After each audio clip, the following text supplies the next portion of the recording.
Assalamualaikum warahmatullahi wabarakatuh. Sahabat beriman yang dirahmati Allah Subhanahu wa Ta'ala, kali ini kita akan membahas tentang kisah Abu Bakar As-Siddiq.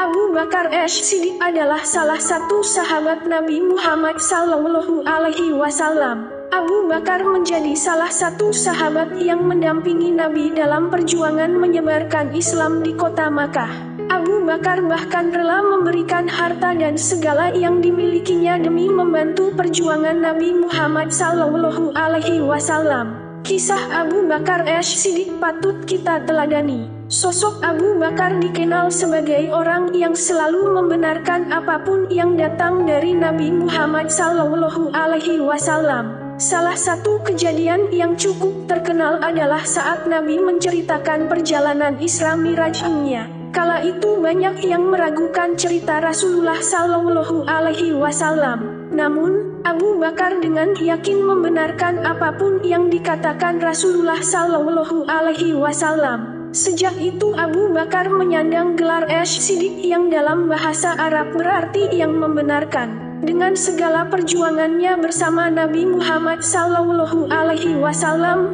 kisah Abu Bakar As-Siddiq kerap dijadikan suri tauladan. Kisahnya lantas diceritakan dalam buku-buku sejarah-sejarah kebudayaan Islam serta buku bacaan bagi anak-anak. Berikut kisah perjalanan kehidupan Abu Bakar As-Siddiq. Kisah Abu Bakar As-Siddiq dari mulai kelahiran. Abu Bakar As-Siddiq lahir pada tahun 572 Masehi dengan nama lahir Abdullah bin Abi Quhafah. Abu Bakar dilahirkan dari keturunan Bani Tamim dengan suku bangsa Quraisy. Nama lengkap Abu Bakar As-Siddiq beserta nasabnya adalah Abdullah bin Utsman, bin Amir, bin Amru, bin Ka'ab, bin Sa'ad, bin Tayyim, bin Murrah, bin Ka'ab, bin Luwai, bin Galib, bin Quraisy. Abu Bakar bertemu nasabnya dengan Nabi Muhammad Sallallahu Alaihi Wasallam pada kakeknya Murrah bin Ka'ab, bin Sa'ad bin Tamim. Dalam hidupnya, Abu Bakar As-Siddiq memiliki profesi sebagai pedagang. Beberapa pakar sejarah juga mencatat jika Abu Bakar As-Siddiq adalah orang yang terpelajar dan hakim yang berkedudukan tinggi. Selain itu, Abu Bakar As-Siddiq dipercaya sebagai orang yang bisa menafsirkan mimpi.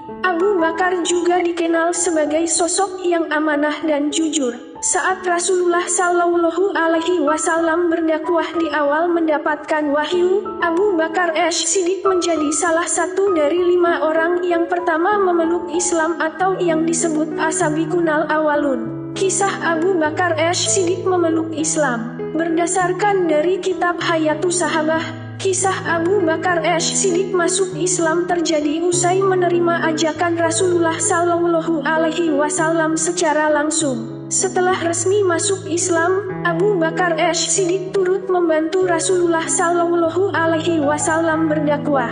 Abu Bakar As-Siddiq bahkan berhasil mengajak jajaran tokoh penting seperti Utsman bin Affan, Sa'ad bin Abi Waqqas, Zubair bin Awam dan Talha bin Ubaidillah untuk masuk Islam. Meski Abu Bakar As-Siddiq memilih masuk Islam dan turut menyebarkannya, tak seluruh keluarganya menerima hal tersebut. Sang istri yang bernama Qutailah binti Abdul Uzza justru menolak. Hal itu membuat Abu Bakar As-Siddiq memilih menceraikannya. Selain sang istri, anaknya yang bernama Abdirrahman bin Abu Bakar juga menolak Islam. Abu Bakar As-Siddiq pun lantas memutuskan hubungan dengan anaknya yang tak mau masuk Islam. Sementara itu, istri Abu Bakar As-Siddiq lainnya, Ummu Ruman memilih memeluk Islam. Anak Abu Bakar As-Siddiq yang lain juga melakukan hal yang sama dengan sang ayah. Perjuangan Abu Bakar menghadapi orang kafir Quraisy. Pada masa jahiliyah, orang Islam yang paling kejam disiksa adalah mereka yang berstatus sebagai budak. Salah satu yang paling memilukan sempat dialami Bilal bin Rabah. Bilal pernah dijemur di terik matahari sementara tubuhnya ditindih dengan batu besar. Penyiksaan itu bertujuan agar para budak meninggalkan Islam dan kembali ke agama nenek moyang mereka. Layaknya para pemeluk Islam lainnya di masa awal, Abu Bakar As-Siddiq kala itu juga merasakan kekejaman kaum kafir Quraisy. Akan tetapi karena statusnya yang cukup terpandang sebagai pedagang dan juga memiliki kerabat dan saudara, Abu Bakar As-Siddiq masih mendapatkan perlindungan dari keluarganya. Di dalam kisah Abu Bakar As-Siddiq terdapat banyak pertentangan. Meski Abu Bakar As-Siddiq mendapat perlindungan dari keluarganya, beliau tak lantas menutup mata melihat berbagai penyiksaan kafir Quraisy kepada para budak yang beragama Islam. Abu Bakar As-Siddiq pun melakukan tindakan secara nyata. Ia menggunakan harta pribadinya untuk membebaskan para budak dengan membeli mereka dari para tuannya untuk dimerdekakan. Abu Bakar As-Siddiq juga tak pernah meragukan Rasulullah dan selalu yakin serta membelanya di hadapan para kaum kafir Quraisy. Hal itu tercermin saat peristiwa Isra Miraj. Pada saat Nabi Muhammad SAW menyampaikan perihal peristiwa dan wahyu yang diterimanya, orang-orang justru meragukannya. Lantas, mereka ramai mendatangi Abu Bakar dan mempertanyakan perihal hal tersebut. Abu Bakar As-Siddiq pun lantas membenarkan apapun yang dikatakan Nabi Muhammad SAW. Selain itu, Abu Bakar As-Siddiq adalah sahabat yang selalu setia mendampingi Rasulullah SAW. Saat ada perintah hijrah ke Madinah, Abu Bakar terpilih sebagai sahabat yang menemani Nabi Muhammad SAW berhijrah dan menyertainya. Abu Bakar As-Siddiq juga menemani Nabi Muhammad saat bersembunyi di Gua Tsur.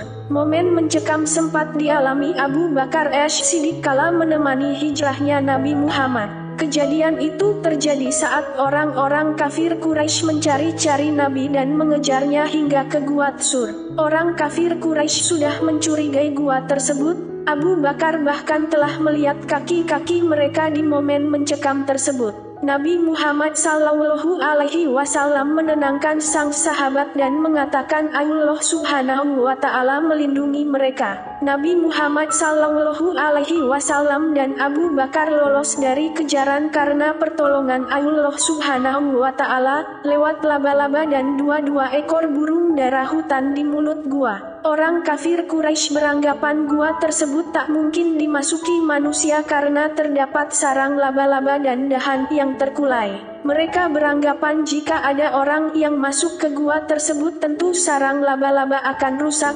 Selain itu ada cabang pohon yang terkulai dan membuat mereka semakin yakin. Jikalau kamu tidak menolongnya Muhammad, maka sesungguhnya Allah telah menolongnya, yaitu ketika orang-orang kafir mengeluarkannya dari Mekah, sedang dia salah seorang dari dua orang ketika keduanya berada dalam gua. Di waktu dia berkata kepada temannya, "Janganlah kamu berduka cita, sesungguhnya Allah beserta kami." Maka Allah menurunkan ketenangannya kepada Muhammad dan membantunya dengan tentara yang kamu tidak melihatnya, dan menjadikan kalimat orang-orang kafir itulah yang rendah, dan firman Allah itulah yang tinggi. Allah Maha Perkasa lagi Maha Bijaksana. Quran Surat At-Taubah ayat 40. Setelah 3 hari berdiam di Gua Tsur, Nabi Muhammad SAW dan Abu Bakar As-Siddiq pun berhijrah ke Madinah.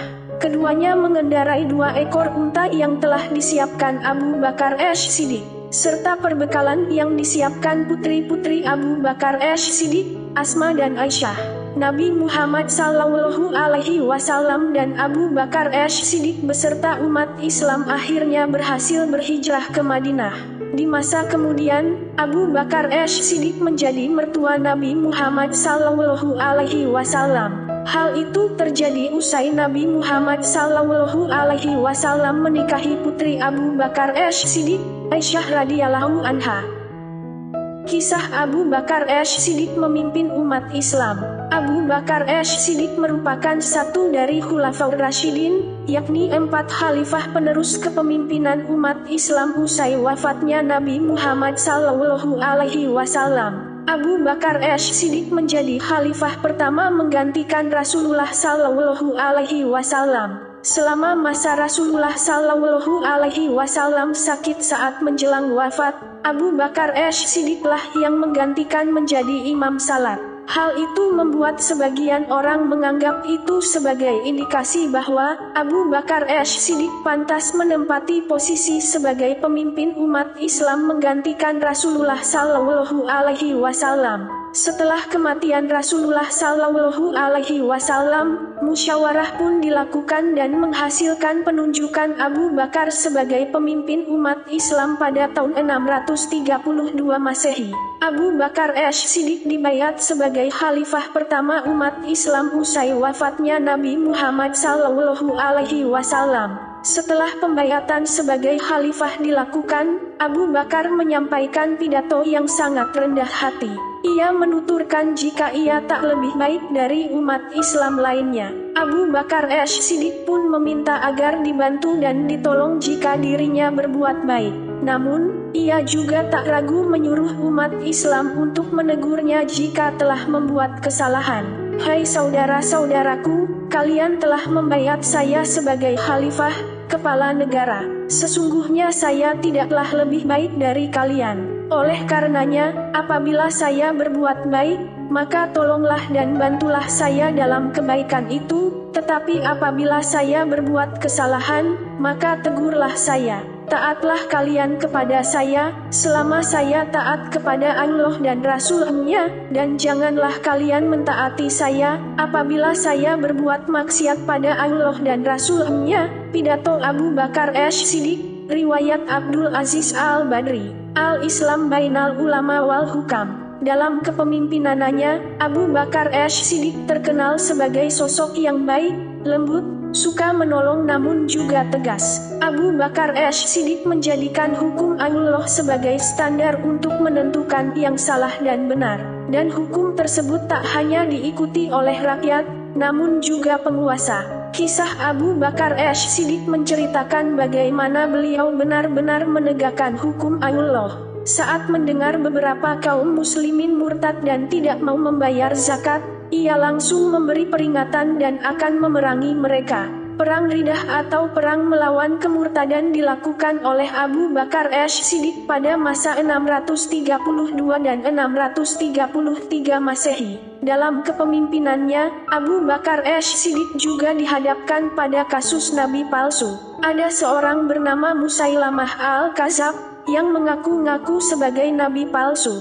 Musailamah menyebarkan ajaran tidak benar dengan berusaha menghapuskan kewajiban salat. Musailamah juga menyusun ayat-ayat untuk tandingan Al-Quran.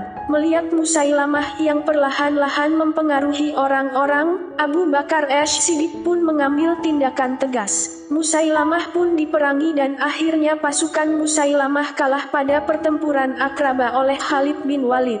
Sementara itu, Musailamah sendiri terbunuh di tangan Al-Wahsy yang merupakan mantan budak, yang akhirnya memeluk Islam dan menyesali perbuatannya dulu. Al-Wahsy adalah mantan budak yang dibebaskan Hindun binti Utbah, istri dari Abu Sufyan yang jelas-jelas menentang Islam. Al-Wahsy dibebaskan karena berhasil membunuh Hamzah bin Abdul Muthalib yang merupakan paman Nabi Muhammad Sallallahu Alaihi Wasallam. Usai peristiwa pembunuhan itu, Al-Wahsy bertobat dan masuk Islam serta menyesali tindakannya dulu. Selain memerangi kemurtadan internal, Abu Bakar As-Siddiq juga melakukan ekspedisi untuk menyebarkan Islam keluar daratan Jazirah Arab.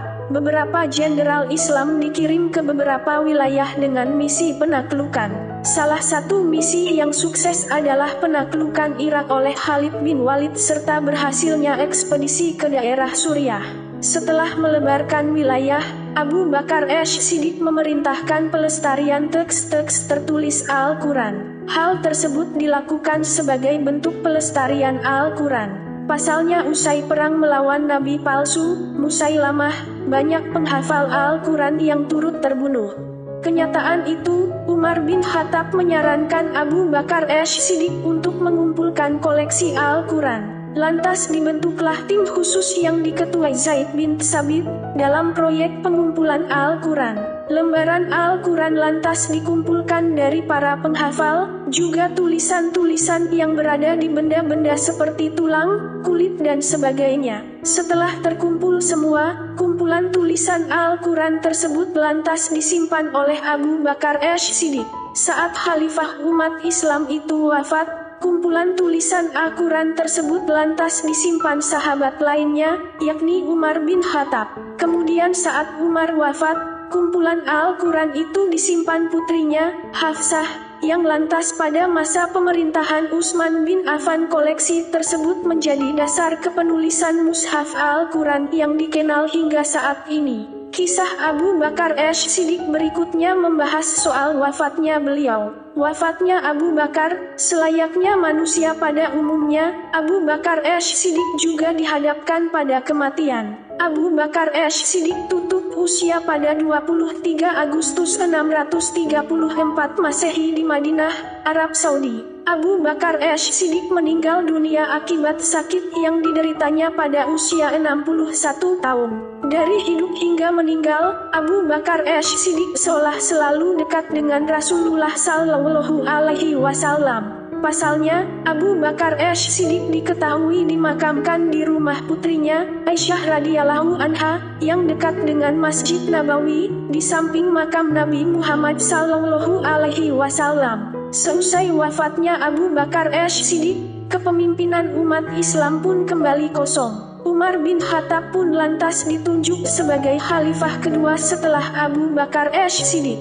Keutamaan Abu Bakar As-Siddiq: menjadi sosok sahabat Nabi Muhammad Sallallahu Alaihi Wasallam yang selalu mendampingi perjuangan mendakwahkan Islam. Abu Bakar juga tak pernah meragukan Rasulullah Sallallahu Alaihi Wasallam dan tak segan mengorbankan segala yang dimilikinya demi membantu perjuangan Islam. Di dalam kisah Abu Bakar As-Siddiq, Abu Bakar pun dikenal memiliki beberapa keutamaan. Abu Bakar As-Siddiq dijamin masuk surga. Dalam salah satu hadits yang ditulis oleh Imam Bukhari dan Muslim, Abu Bakar As-Siddiq dikatakan sebagai orang yang akan masuk surga. Abu Bakar As-Siddiq bahkan akan dipanggil dari berbagai pintu nantinya. Rasulullah Sallallahu Alaihi Wasallam bersabda, orang yang menyumbangkan 2 harta di jalan Allah, maka ia akan dipanggil oleh salah satu dari pintu surga, wahai hamba Allah, kemarilah untuk menuju kenikmatan. Jika ia berasal dari golongan orang-orang yang suka mendirikan salat,